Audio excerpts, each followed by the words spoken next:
പെണ്ണായി പിറന്നിട്ടില്ല ഏതൊരു വ്യക്തിയും അനുഭവിക്കുന്ന ഒരു കാര്യമാണ് ബാഡ് ടച്ച്, പ്രത്യേകിച്ച് ബസ്സിലും. അപ്പോൾ ഞാൻ എന്ന് പറയുകയാണെങ്കിൽ ഒരു ഷോർട്ട് ടെമ്പേർഡ് ആയിട്ടുള്ള വ്യക്തിയാണ്. പക്ഷേ ലൈഫിൽ എപ്പോഴെങ്കിലും ഷോർട്ട് ടെമ്പേർഡ് ആവാതെ ഞാനൊരു കാര്യത്തിൽ ഓക്കെ നോക്കാം, അടുത്തത് എന്താണെന്ന് നോക്കാം എന്ന് കരുതിയിട്ട് ഞാൻ എപ്പോഴെങ്കിലും കുറച്ചെങ്കിലും ഒന്ന് ക്ഷമിച്ച് നിന്നിട്ടുണ്ടെങ്കിൽ അത് ഈ പറയും പോലെ ബസ്സിലാണ്.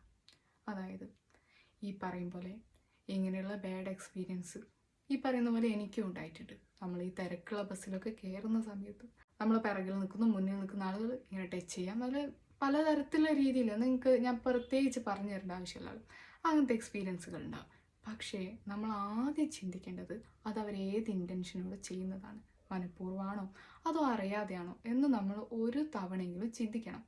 ഞാൻ എപ്പോഴും അങ്ങനത്തെ ഒരു എക്സ്പീരിയൻസ് ഉണ്ടാകുമ്പോൾ ഷോർട്ട് ടെമ്പേർഡ് ആയിട്ട് അപ്പം തന്നെ പ്രതികരിക്കുന്ന ആളുകൾ കണ്ടിട്ടുണ്ട്. ഞാൻ ആ കൂട്ടത്തിൽപ്പെട്ട ആളാണ്. പക്ഷേ ഈ ഒരു സാഹചര്യത്തിൽ ഞാൻ അങ്ങനെ ചെയ്യാറില്ല. അതിന് ഏറ്റവും വലിയ കാരണം എന്താണെന്ന് വെച്ചിട്ടുണ്ടെങ്കിൽ ആ ഒരു സമയം ഞാൻ ആദ്യം ചിന്തിക്കുന്നത് എൻ്റെ അച്ഛനെയാണ്.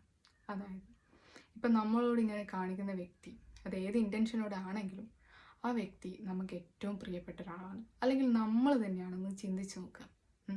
ഇനിയിപ്പോൾ ആ വ്യക്തി മനഃപൂർവ്വമല്ല ഇങ്ങനെ ഒരു കാര്യം നമ്മളോട് ചെയ്യുന്നത് എങ്കിൽ തിക്കിനും തിരക്കിനും ഇടയിൽ തട്ടിപ്പോകുന്നു, തൊട്ടുപോകുന്നു, അതൊക്കെ സ്വാഭാവികമായിട്ട് നടക്കുന്ന ഒരു കാര്യമാണ്. അല്ലെങ്കിൽ നമ്മൾ വല്ല കാർ എടുത്തങ്ങ് സഞ്ചരിക്കേണ്ടി വരും അല്ലേ?